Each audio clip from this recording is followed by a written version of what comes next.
Hello అండి, అందరికీ నమస్తే. ఈరోజు నేను మా కిడ్స్ కోసం హెల్తీ బిస్కెట్స్ చేసుకున్నాను వీట్ ఫ్లోర్తోని. వాళ్ళకైతే బాగా నచ్చాయి. మీరు కూడా ట్రై చేయండి. ముందుగా దానికోసం మిక్సర్ జార్లో ఒక హాఫ్ కప్పు షుగరు, ఇంకా 3 or 4 కార్డమమ్ పాడ్స్ వేసుకొని పౌడర్ చేసుకొని ఒక మిక్సింగ్ బౌల్లో వేసేసుకోండి.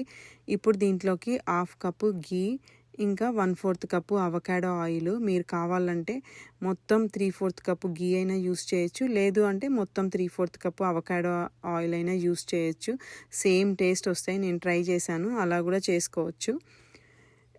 ఆయిల్ వేసేసుకున్నాక విస్కర్తోని మంచిగా బీట్ చేసుకోవాలి. 3 to 4 minutes మిక్చర్ని అంతా బీట్ చేసుకుంటే చూసారు కదా, మిక్చర్ అంతా లైటిష్ కలర్ అయిపోయింది. ఇంకా ఫ్లఫీ అండ్ క్రీమీ అయిపోయింది మిక్చర్ అంతా.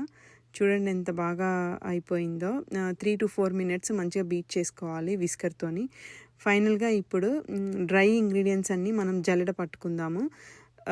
దానికోసం ఫస్ట్ జల్లెడలో 1 కప్పు వీట్ ఫ్లోరు, ఇంకా 3/4 కప్పు బేసన్, ఇంకా 1 tablespoon సూజీ వేసుకోండి. ఇంకా 1/2 teaspoon baking powder, 1/2 teaspoon baking soda, ఇంకా 1/4 teaspoon సాల్ట్ వేసేసుకొని మంచిగా అన్నిటినీ జల్లెడ పట్టుకోవాలి.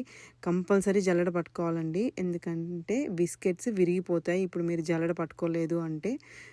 సో అన్ని డ్రై ఇంగ్రీడియంట్స్ని మంచిగా జల్లెడ పట్టేసేసుకున్నాక విస్కర్తోనైనా, లేదంటే విస్కర్ సరిగ్గా కలపడం రావట్లేదు అంటే మీ హ్యాండ్తోనైనా జెంటిల్గా కలపాలి.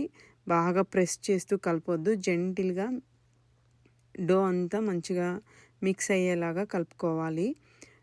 నాకైతే ఇక్కడ కొద్దిగా పల్చగా అయ్యింది, స్టిక్కీ అయింది డో. నేను అప్పుడు ఏం చేశానంటే ఒక 2 tablespoon ఫ్లోర్ వేసుకున్నాను, వీట్ ఫ్లోరు. మీకు కనుక పల్చగా అవ్వకుండా గట్టిగా అయ్యింది అనుకోండి, మీరు ఇంకొంచెం గీ వాడుకోవచ్చు.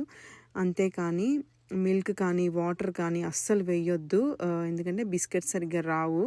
సో డో కనుక గట్టిగా అయితే గీ వేయండి, నాలాగా స్టిక్కీ అయితే వీట్ ఫ్లోర్ వేయండి ఇంకొంచెం, అంతే. చూసారు కదా, ఆ టెక్స్చర్ రావాలి డో అంతా.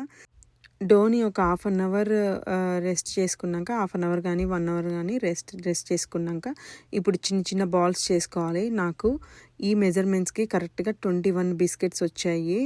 నేను ఇక్కడ 1 tablespoon యూస్ చేస్తున్నాను, ఎందుకంటే నాకు అన్ని ఈక్వల్ సైజులో రావడానికి. లేదు మాకు బాగానే వస్తాయి అండ్ మెజరింగ్ స్పూన్ లేకుండానే బాగానే వస్తాయి అంటే మీరు అలా కూడా ట్రై చేయొచ్చు. నేనైతే అన్నీ ఈక్వల్ సైజులో రావడానికి 1 tablespoon యూస్ చేశాను. చూసారు కదా, అలా రౌండ్గా బాల్స్గా అన్ని బాల్స్ చేసేసుకొని పక్కన పెట్టుకున్నాను. నేను ఎయిర్ ఫ్రైయర్లో బేక్ చేసుకున్నాను. మీరు ఓవెన్లో కూడా చేసుకోవచ్చు, లేదంటే స్టవ్ టాప్లో కూడా చేసుకోవచ్చు. నేను ఈ వీడియోకి లింక్లో డిస్క్రిప్షన్లో కింద ఇస్తాను నా మూన్ బిస్కెట్స్ స్టవ్ టాప్లో ఎలా చేసుకున్నాను. సేమ్ అలానే ఫాలో అయిపోండి. ఇక్కడైతే నేను ఎయిర్ ఫ్రైయర్లో, నాకు ఎయిర్ ఫ్రైయర్ ఆప్షన్లో బేక్ అనే ఆప్షన్ ఉంది, అందులో బేక్ చేసుకుంటున్నాను. చూసారు కదా, నేను రౌండ్గా చేసుకున్న వాటిని జెంటిల్గా మధ్యలో ప్రెస్ చేసుకున్నాను, ఎందుకంటే పిస్తాష్యూతోని గార్నిష్ చేసుకోవడానికి. మీకు పిస్తాష్యూ లేదు అంటే మీరు ఆల్మండ్స్ అయినా కొంచెం క్రష్ చేసుకొని ఆల్మండ్స్ అయినా వేసుకోవచ్చు, లేదు మాకు వద్దు అంటే మీరు ప్లెయిన్గా కూడా బాగానే ఉంటాయి అవి. సో నేను ఇక్కడ బేక్ ఆప్షన్లో 350Fలో 10 to 12 minutes పెడుతున్నాను. చూసుకోండి, మధ్యలో అవి అవుతున్నాయి అన్నప్పుడు మీకు తెలిసిపోతుంది. చాలా బాగా వచ్చాయండి. నాకైతే మా పిల్లలు మొత్తం కంప్లీట్ చేసేసారు, చేసిన రోజే మళ్ళీ చేయమని అడుగుతున్నారు.